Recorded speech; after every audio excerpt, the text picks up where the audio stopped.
नमस्कार, मी वृषाली पाटील बातमीपत्रात आपलं स्वागत करते। सुरुवात करूया एका राजकीय बातमीने।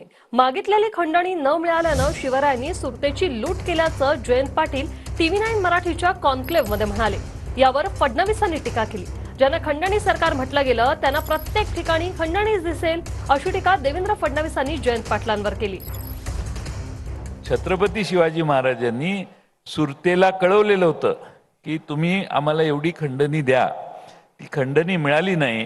तिकडून एक दूत पाठवण्यात आला ज्याने छत्रपती शिवाजी महाराजांच्यावर हल्ला करून छत्रपती शिवाजी महाराजांना मारण्याचा प्रयत्न केला। त्याचा तिथंच शिरच्छेद झाला आणि मग मात्र छत्रपती शिवाजी महाराजांनी त्या ठिकाणी जाऊन सुरत लुटण्याचं काम केलं। त्याचा अर्थ लुटले म्हणजे लुटारी। लुटारू कोण असतात?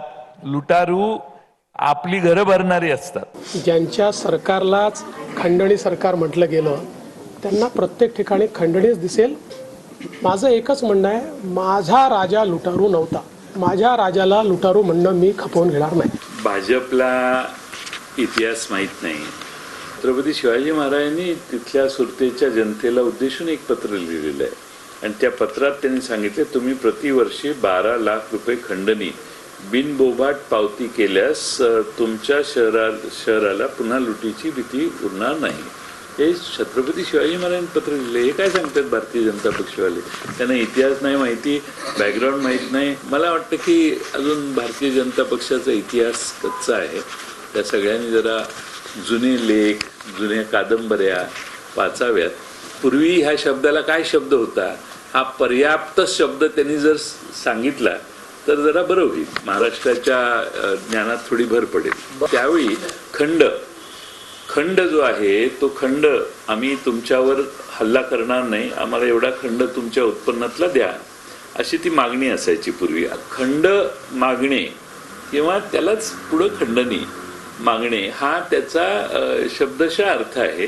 त्याच्यात आता जे गुन्हेगार मागतात त्या खंडणी वेगळ्या। मला वाटतं जयंतरावनी आत्मपरीक्षण करण्याची गरज आहे की महाराष्ट्राची लूट मागच्या 15 वर्षामध्ये 20 वर्षात कोणी केली।